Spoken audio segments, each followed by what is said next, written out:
One who pleases his parents has verily pleased Allah. One who has angered his parents has verily angered Allah. Angered Allah. Alhamdulillahi Rabbil Alameen. Salatu wassalamu ala Sayyidil Mursaleen. Amma ba'd, fa'udhu billahi minash shaitanir rajim. Bismillahir Rahmanir Rahim.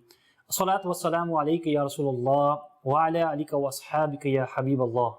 Salatu wassalamu alayka ya Nabi Allah wa ala alika wa ashabika ya Nur Allah. My dear Islam brothers and viewers of Madani Channel, welcome to another episode of the Silsila, Disobedient Towards Parents and Unfortunate Children. Inshallah Azawajal, today's episode, our topic is, was it worth it? In other words, meaning, when we disheart our parents, when we be disobedient towards them, was it worth it after the result which we'll get? Inshallah, before we will move on to our topic, let's try to make some good intentions to attain reward. It's mentioned in Hadith, the intention of a believer is better than his action. Inshallah, watching this Silsilas on Madani Channel, make good intentions for the pleasure of Allah subhanahu wa ta'ala, and watching this Silsila to gain knowledge, and inshallah Azawajal, to bring these practices in actions, inshallah Azawajal. May Allah subhanahu wa ta'ala give us the ability to make good intentions before every righteous action. Before this, let's listen to a blessing of Durood, peace and blessings upon the best of mankind, the Holy Prophet sallallahu ta'ala alayhi wa alihi wa sallam. The Holy Prophet sallallahu ta'ala alayhi wa alihi wa sallam has said, whoever likes this thing, that Allah Azza wa Jal is pleased with him when he is presented in the court of Allah Azza wa Jal, should recite salat upon me in abundance. Sallu ala al-Habib sallallahu ta'ala ala Muhammad sallallahu alayhi wa sallam. My dear Islam brothers, if we wish that on the day of judgment, on Yawm al-Qiyamah, when we are presented in the court of the Almighty Allah Azza wa Jal, and Allah will be pleased with us. If you want to gain that Allah subhanahu wa ta'ala being pleased with us on Yawm al-Qiyamah, then we should recite Durood, peace and blessings upon the Prophet sallallahu alaihi wasallam in abundance, meaning as much as we can. And inshallah Azza wa Jal, the more we will recite, the more Allah subhanahu wa ta'ala will be pleased with us on Yawm al-Qiyamah, inshallah Azza wa Jal. May Allah subhanahu wa ta'ala give us the ability to recite peace and blessings upon His beloved Prophet sallallahu ta'ala alayhi wa sallam in abundance. Sallu ala al-Habib sallallahu ta'ala ala Muhammad sallallahu alayhi wa sallam. So my dear Islam brothers and viewers of Madani Channel, today's episode is about, was it worth it? I want to start with a little story, and then inshallah Azza wa Jal, so that we could reflect over this type of behavior and this type of virtue. There was a mother who had one child. His father had passed away. This mother, she brought this child up with so much affection, with so much love, and with so much care. She brought him up, she educated him, sent him in the best school, educated him in the best way, till he went into university, got a degree, and then finally he got a good job. Now become here independent. He was earning money. Before this, his mother was looking after him. Now he was a grown-up man. He was earning money. And obviously, when people start to earn money in this way, people start to adopt. He had a very good job. And as he started to have company of people who were wealthy, they had good homes, they lived in a good area, he said to his mother one day, Mother, I want to move out. I want us to move out into a better area, in a better house. And then without speaking to his mother further, in regards to what area should we move to, he decided upon himself that our mother, I've seen a house in this area, and I've put my word down, and we're going to buy this house, we're going to move. So without even sitting with his mother explaining, he bought a house. And then what could the mother have done other than listening to the child? So she moved. They bought this house in this posh area. They moved out and they started to live there. After a short while, in that posh area, this child, as he was a grown-up man, he fell in love with a woman in that area. So instead of confiding with his mother, speaking to his mother, sitting down with his mother, he made a decision upon himself. He made a decision that he was going to get married to her. And he has spoken to her family, to her, and they decided amongst themselves that we're going to get married. So he came one day to his mother and he said, Oh mother, I've decided I'm going to get married to so-and-so person. She lives in this area and they are rich people, they're wealthy. And the mother was shocked. Could she have done? How could she have spoken that the son was grown up now and he was making his own decision, first by moving out of the area to moving into this area, now finding himself a wife. So the mother, she could not do nothing. She remained quiet. And the mother at that time, she said, "Oh son, I have arranged your rishta from childhood to so and so member of your family." The son spoke out in a loud voice, "No, mom, I'm not going to get married there. I don't want to marry. I don't want to listen. No, I'm going to get married here." He started to speak like this to his mother. When he spoke like this to his mother, the mother thought, what has happened to this child? This is that same child I brought up with so much care. And today he's reacting like this. The mother again, being a mother, she remained quiet. And so like this, the two couple got married. Now that wife came to the house. Now, when this woman came to the house, because she was from an educated family, not knowing anything about deen, not knowing anything how she's treating the mother-in-law, how he should be with elders, she didn't have anything like this in her. This woman, she started to hate the fact that this old woman was in the house and being a means of their privacy. So she was starting to be cruel to her, saying things out to her, and means of cruelty to the mother of this child, meaning her mother-in-law. But this mother-in-law, she just remained quiet and listened out. She didn't even tell her son. To the extent that one day, that woman, the wife of the husband, she said to her husband, came home one day, she screamed out to the husband, "It's either me who's going to live in this house or your mother." The husband was shocked. He asked her, "What happened?" She says, "No, I don't want to live with your mother. She has made hell for me. She has done this, he has done that." And the husband said, "Okay, give me time to think. Let me think about it."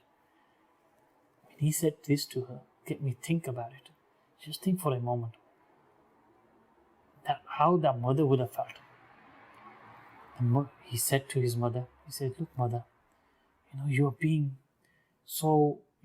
breaking into our privacy." Words like this to the mother. The heart of this mother shattered.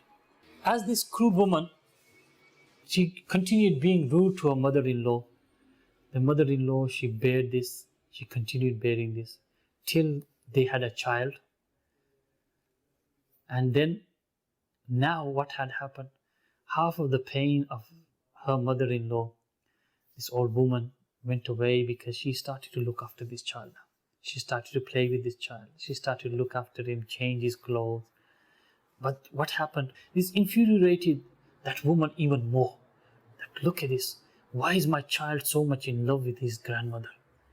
So she started to snatch this child away. She started to make these other means. And one day, husband came home and she screamed out in front of her husband, "It's either me who's going to live here or your mother is going to live here." So the husband took her into the room, asked her what had happened. She says, "No, your mother has made hell, this world a hell for me. I can't live with her, this and that."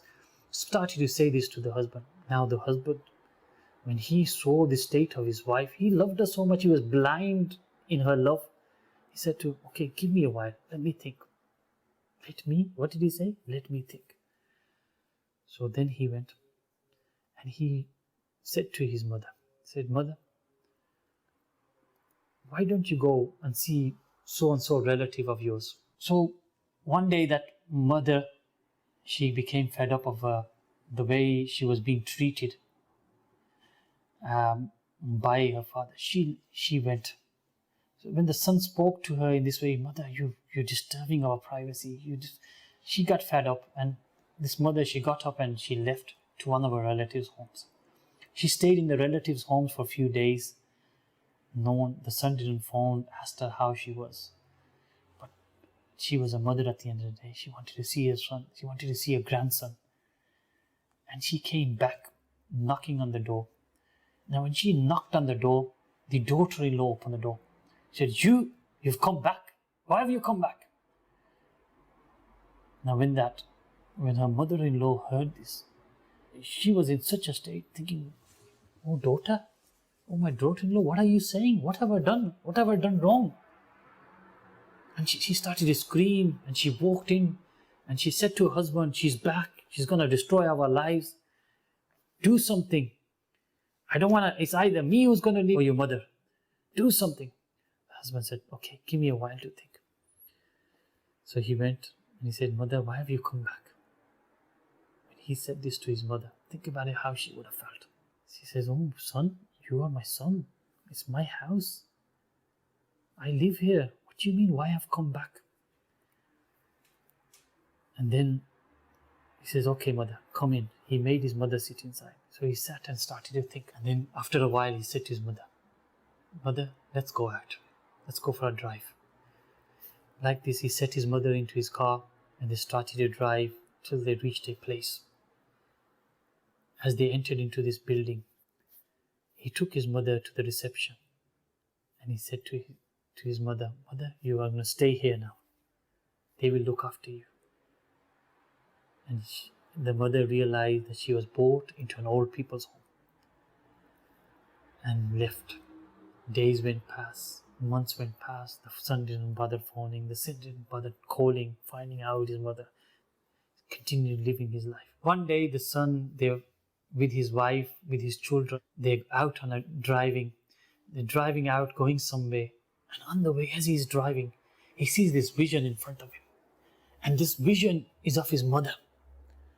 And when he sees this vision, he forgets what is on the road. And all of a sudden, he hits an oncoming traffic. Or they hit into something. The car crashes. And his wife dies. And he is wounded. And that child, his grandson, nothing happens to him. And in this state, the mother screams, oh, my son. Think about it, my dear Islam brothers. This incident should be an eye-opening for us.